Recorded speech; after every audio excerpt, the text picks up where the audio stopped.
Welcome to Down the Rabbit Hole with Eric Ebersol.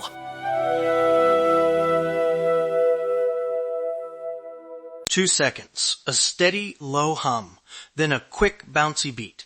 One of them nudges you into flow. The other opens a dozen mental tabs. Welcome to Down the Rabbit Hole. I'm Eric, and today we're testing which tiny soundtrack actually helps you focus. Ready? Love that. Like a tiny director in our headphones. Short pause.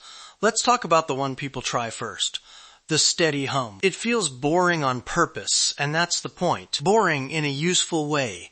It fills sudden sharp noises so your brain doesn't jump every time a pot clanks or a truck rumbles.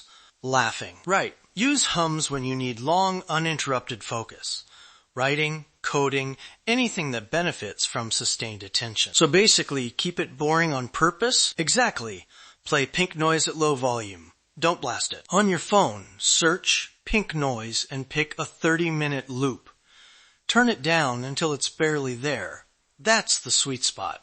Short pause. In my apartment, a fan hum means I can actually think. If pure tones bother you, try a low variation hum. It feels more natural. Heads up. Hums can backfire for creativity. For brainstorming, you might slide into autopilot. So switch it off if ideas stall. Laughing. Okay, moving on. Minimalist rhythmic beats. Soft percussion, no lyrics. These act like a metronome for your attention. I find beats help when the task itself is repetitive. The rhythm gives your hands a scaffold. Tempo matters. Faster for quick bursts, emails, chores, slower for deep editing. But warn me about lyrics. Words steal focus from language tasks. Short pause. Quick disagreement. I sometimes like a tiny motif while writing. Not words, just a hint of melody. Fair. Which is why testing matters. One more beat tip. If you catch yourself humming along, that's a red flag. It's competing with attention. Alright, third category. Natural ambient layers. Rain, wind, birds. They lower the "is something wrong?" alarm for lots of people. Nature sounds can make a space feel steadier, but beware, variation is the trap. A sudden bird call can yank you out of focus. So quick sizing up. Hums for steady deep work. Beats for rhythm and flow tasks. Nature for comfort and low cognitive load. None of these are magic. Everyone's different. Ready for a fast experiment? Yes, we'll keep it short. 3 clips, 30 seconds each. Pick any pink noise, an instrumental beat, and a nature loop. Notice 3 things: ease of focus, mood change, and whether the sound pulls attention away. Short pause. Checklist while you listen. 1. Can you keep reading or typing? 2. Do you feel energized or dulled? 3. Did anything in the sound snag your attention? A word, a melody, a sudden chirp? The easiest to ignore is usually your winner. I'll lead a tiny guided run. Hum for 30 seconds.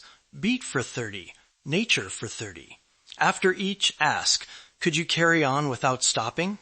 If yes, that's promising. If you're rushed, pick 2 and A-B them across a single task. Quick troubleshooting. If a sound makes you tense, lower the volume or switch type. If you drift, try silence as a baseline. Silence is valid, and take ear breaks every hour. One-liners to act fast. Writing, low pink noise hum. Meetings that don't need everyone speaking. Light nature, ambience. Repetitive tasks, minimal beats. If you're trying one now, search, pink noise, set volume to approximately 30%. Test for 15 minutes. Small friction turn tip. Philip prefers speakers in shared spaces. I prefer earbuds for consistency. Try both. Comfort should win. If a setup helps, stick with it. Consistency beats perfection. Now quick ask, subscribe, tell us which soundtrack won, and don't be afraid to learn. That was fun. Simple experiments, immediate payoff. That is an interesting topic. I hope people try the minute test. I like that.